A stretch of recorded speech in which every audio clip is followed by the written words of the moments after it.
얼마나 힘드십니까? 잠도 설치시고 입맛 없으시죠? 그래도 정신을 차려야 합니다. 18세기 후반에서 19세기 중엽에 이르는 역사 속에서 기독교의 본류가 성경에 대한 공격에 입을 닫고 침묵하고 있을 때가 있었는데, 그러자 기독교계가 아닌 외부 세계의 비류가 일어나 소리를 지르며 우리의 길이요 진리가 되는 성경을 지켜냈었습니다. 자금에 우리나라에도 이 같은 부끄러운 현상이 일어나고 있습니다. 신약성경 누가복음 19장 40절을 읽어보면 예루살렘으로 입성하시는 주님을 환영하는 제자와 길가의 사람들을 향하여 어떤 바리새인들이 이러한 환영을 책망하여 달라고 하였는데, 이때 주님은 대답하여 가라사대 내가 너희에게 말하노니 만일 이 사람들이 잠잠하면 돌들이 소리 지르리라. 돌들이 소리 지르리라 하시니라고 하셨습니다. 크리스찬뿐만 아니라 특히 교회의 지도자는 제사장과 왕 같은 역할을 해야 할 때도 있고, 세상을 향하여 선지자와 같이 목숨 걸고 부르짖어야 할 때가 있습니다. 때를 따라서 양식을 공급해 주어야 하기 때문입니다.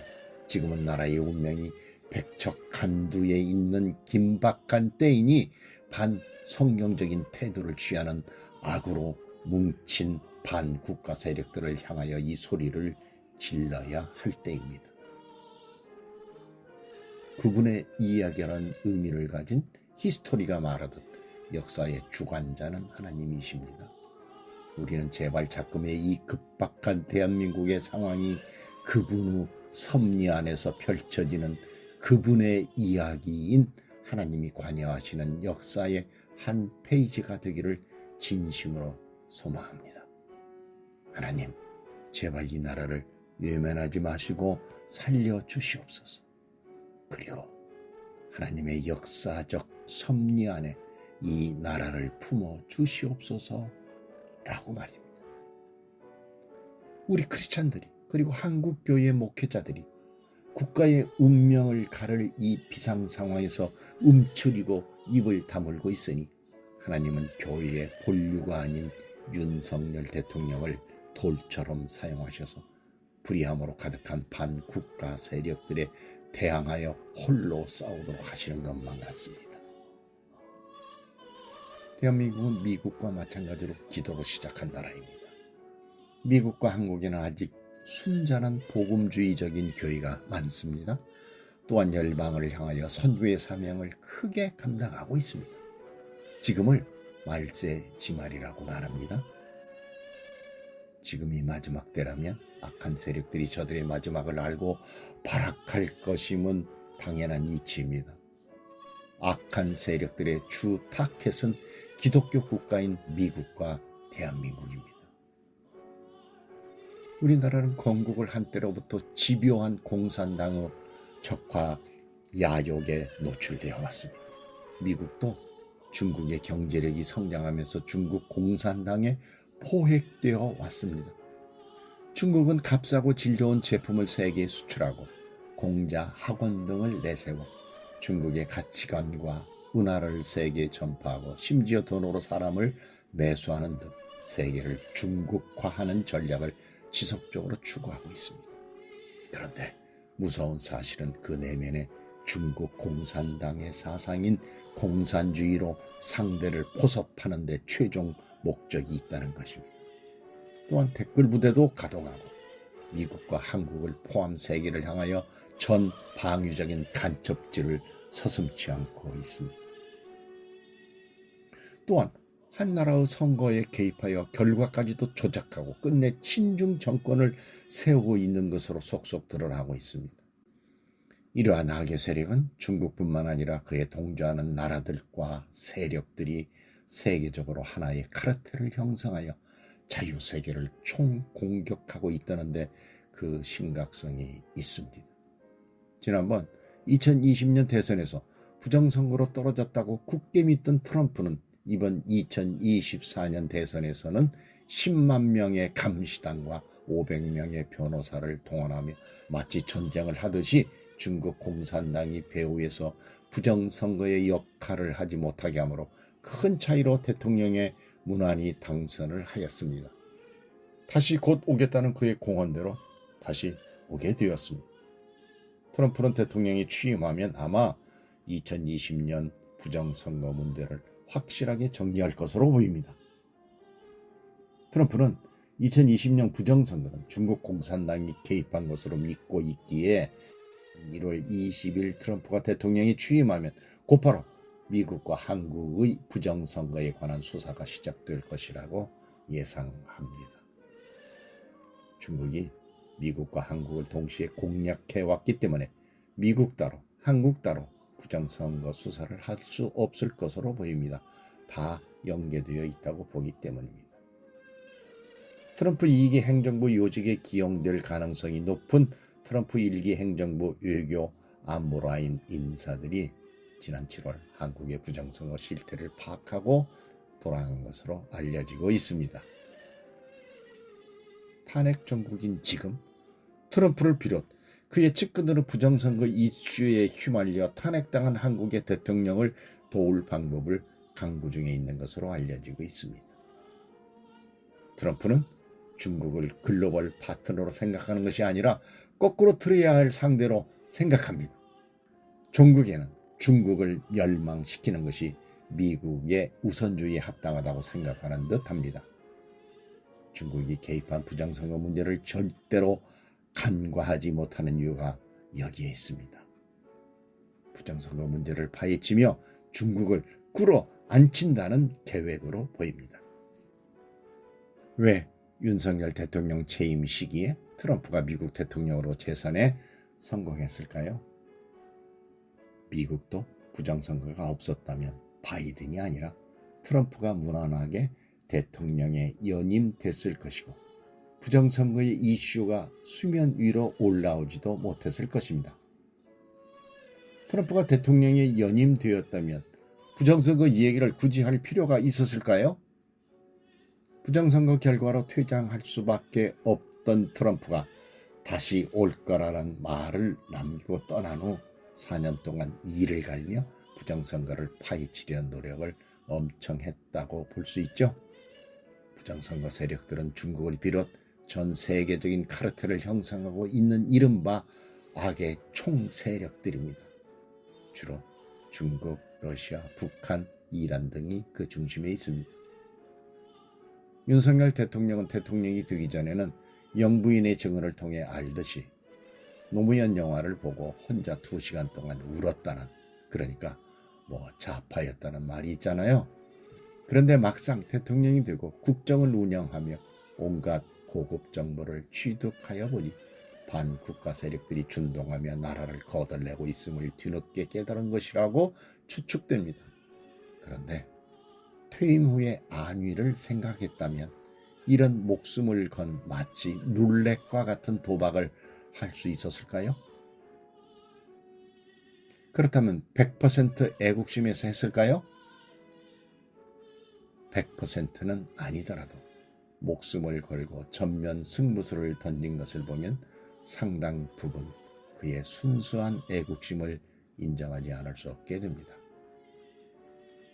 트럼프를 부정선거로 낙선시키시고 트럼프로 하여금 4년 동안 부정선거의 주범들인 악의 세력들을 일망타진할 준비를 하게 하시고 그 사이 한국에서는 윤석열을 대통령으로 내세우신 것입니다. 꼭 필요한 시기 바로 이때에 윤 대통령을 내세워 트럼프와 더불어 미국과 대한민국의 악의 세력들을 발본 세권케 하신 것이라고 봅니다. 하나님이 이 일을 주도하신다면 시간표는 하나님의 계획대로 진행될 것입니다. 트럼프는 마치 유대인들을 바벨론으로부터 해방시켜준 이방신을 섬기던 페르시아의 고레스 대왕 같은 사람이라고 봅니다. 하나님은 이방신 조로아스터교의 아우라 마지다를 섬기던 고레스를 향하여 나의 기름받은 고레스, 나의 택한 이스라엘을 위하여 너를 지명하여 불렀나니 라고 이사야 45장에서 말씀하고 있습니다. 결혼을 여러 번 했고 여자와의 스캔들도 있다고 하면서 트럼프를 폄훼하고 있기는 하지만 하나님은 이 시대의 미국을 위해 고레스 대왕 같은 트럼프를 들어 분명 사용하시려는 게 틀림없어 보입니다. 다윗도 야곱도 베드로도 오히려 인간적인 흠이 많았기 때문에 하나님의 도구로 사용되었습니다. 하나님께서는 이 마지막 시대에 기독교 이념으로 건국된 미국과 대한민국을 고스란히 악의 세력들에게 넘겨줄 수 없다고 생각하셨을 겁니다. 물론 미국과 한국이 지은 죄가 하늘에 닿을 지경이었어요. 악의 세력들에게 넘겨주어 혼내주고 싶으실지도 모릅니다. 그런데 미국과 대한민국이 쓰러지면 이 세상에서 하늘의 지경이 무너지는 것과 똑같기 때문에 그리 하시지는 못하실 것 같습니다. 미국과 한국은 하나님의 제2의 선민들이라고 감히 생각하고 있기 때문입니다. 하나님의 최후의 보루가 바로 미국과 한국입니다. 트럼프 같은 돈키호테적인 기질의 사람만이 중국 공산당을 비롯 악의 세력들과 싸워 이길 수 있다고 판단하셨기에 그를 다시 미국의 대통령으로 삼으신 것이라고 봅니다. 그런데 한국에서 윤 대통령이 이 부정선거 문제를 먼저 터뜨렸고 중국인들의 간첩 행위를 폭로함으로 트럼프 행정부가 관여하지 않을 수 없도록 만들었습니다. 말하자면 우리 대한민국도 이 시기에 필요한 사람으로 윤석열 대통령을 하나님이 세우셨다고 볼 수밖에 없습니다. 윤 대통령은 지금 중국 공산당을 비롯 반국가 세력과 혈혈단신으로 싸우고 있지 않습니까?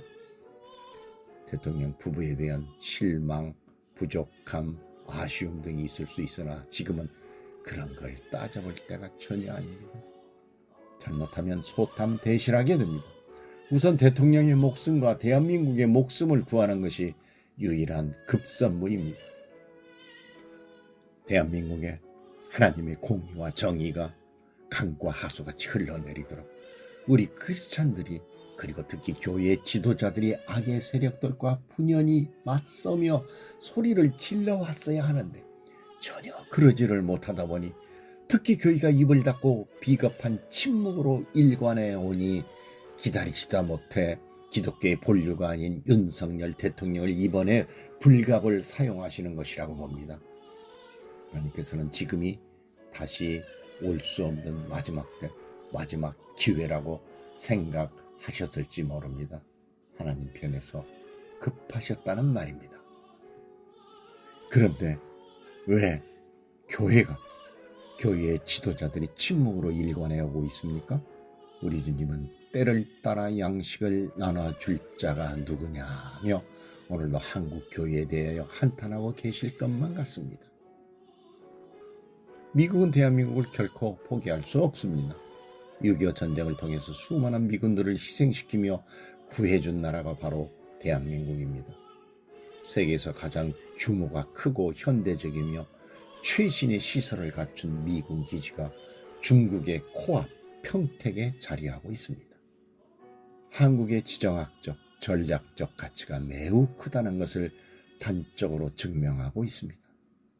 한국을 포기한다는 것은 중국, 러시아, 북한 등에게 동아시아의 패권을 넘겨준다는 것과 똑같습니다. 무엇보다도 하나님께서 우리나라를 포기하시지 않으실 것이라 봅니다. 물론 악의 세력들을 향하여 소리를 지르지 못하는 정말 싸가지 없는 한국 교회와 교인들, 특히 목회자들을 보면 당장이라도 북한이라는 험악한 몽둥이를 사용하실 것만 같지만 유대인들을 선민으로 택하신 하나님의 고육지책과 같은 하나님도 어쩔 수 없는 유대인에 대한 구원과 사랑을 우리 대한민국에 대해서도 그대로 적용하실 것이라 봅니다. 출애굽기 13장을 보면 뒤에는 바로의 군대가 앞에는 홍해가 이스라엘 백성들을 가로막고 있어 구원의 길이 전혀 보이지 않자 갈팡질팡하는 백성들에게 모세는 이렇게 말씀합니다. 너희는 두려워하지 말고 가만히 서서 여호와께서 오늘 너희를 위하여 행하시는 구원을 보라. 너희가 오늘 본 애굽 사람을 영원히 다시 보지 아니하리라. 여호와께서 너희를 위하여 싸우시리니 여호와께서 너희를 위하여 싸우시리니 라고 말입니다. 역대 20장을 보면 남유다 왕국의 여호사밧은 아람과의 전쟁에서 대패하였고 전의를 완전 상실한 상황에서 모압과 암몬이 전쟁을 걸어오자 전의를 가다듬고 전국에 금식을 선포하고 하나님께 도움을 간청하자 하나님은 선지자 야시엘을 통하여 이 전쟁은 너희에게 속한 것이 아니요 하나님께 속한 것이니라. 이 전쟁에는 너희가 싸울 것이 없나니 대열을 이루고 너희와 함께한 여호와가 구원하는 것을 보라. 여호와가 구원하는 것을 보라고 말씀하고 있습니다. 하나님은 솔로몬 왕에게 역대하 7장에서 이렇게 말씀하십니다. 역대하 7장 14절입니다. 내 이름으로 일컫는 내 백성이 그들의 악한 길에서 떠나 스스로 낮추고 기도하여 내 얼굴을 찾으면 내가 하늘에서 듣고 그들의 죄를 사하고 그들의 땅을 고칠지라. 그들의 땅을 고칠지라고 말씀하십니다. 요나의 권고를 받아들여 왕으로부터 일반 백성들에게 이르기까지 심지어 짐승들까지도 굵은 베옷을 입고 전 국가적인 회개운동을 펼쳐 나라를 구한 아수르의 니느웨 백성들처럼 지금 우리 대한민국에 필요한 것은 불의한 세력이 굴복하고 동조하였던 교회가 먼저 회개운동을 일으켜야 한다는 것입니다. 그래야 그 하나님이 이 위기의 상황에 빠진 우리 대한민국을 고쳐주시며 구원하여 주시리라 믿습니다. 예레미야 33장 3절에서 이렇게 말씀하십니다. 너는 내게 부르짖으라. 내가 내게 응답하겠고 내가 알지 못하는 크고 은밀한 일을 내게 보이리라고 말입니다. 크고 은밀한 것이란 무엇이었을까요? 포로로 신음당하는 유다 백성들을 바벨론에게서 구원해 주시고 장차 우리를 구할 메시아를 보내주신다는 정말 상상도 못하던 사건들을 보여주시리라고 말씀하셨습니다. 이렇게 크고 은밀한 일도 하나님께 부르짖으면 응답하신다는 말씀을 예레미야 선지자를 통해 말씀하신 것인데 지금 우리나라의 상황에서 똑같이 적용되는 말씀이라고 봅니다. 성경 구절 하나 더 소개합니다. 사도 바울이 고린도 교회에 보낸 말씀 가운데 고린도후서 4장 8절에서 9절 말씀입니다. 우리가 사방으로 우겨쌈을 당하여도 쌓이지 아니하며 답답한 일을 당하여도 낙심하지 아니하며 박해를 받아도 버림받지 아니하며 거꾸로 트림을 당하여도 망하지 아니하고 라는 말씀이 있습니다. 이 말씀은 그리스도인들이 고난과 역경에 처하여도 희망을 잃지 말아야 한다는 메시지가 들어있습니다. 오늘날 우리 한국 교회의 교인들에게도 절실히 필요한 말씀입니다. 지금 대한민국은 서로가 양보할 수 없는 극심한 이념 전쟁 중에 있습니다. 시도 때도 없이 나라의 안녕을 위하여 매일매일 기도해야 합니다. 윤석열 대통령과 트럼프 대통령을 위해서 기도해야 합니다. 기도만 하는 것이 아니라 행동해야 합니다. 광화문 등 애국 집회에 열심히 참석하십시오. 이번이 단 한 번밖에 없는 마지막 기회가 될지도 모릅니다. 저는 한국의 크리스천들에게 그리고 목회자들에게 다음에 성경 구절을 마지막으로 읽어드리겠습니다. 이사야 41장 10절의 말씀입니다. 이 말씀은 하나님께서 이스라엘 백성들에게 주시는 강력한 위로와 소망의 메시지였습니다. 두려워하지 말라. 내가 너와 함께함이라. 놀라지 말라. 나는 내 하나님이 됨이라. 내가 너를 굳세게 하니라. 참으로 너를 도와주리라. 참으로 나의 의로운 오른손으로 너를 붙들리라. 아멘.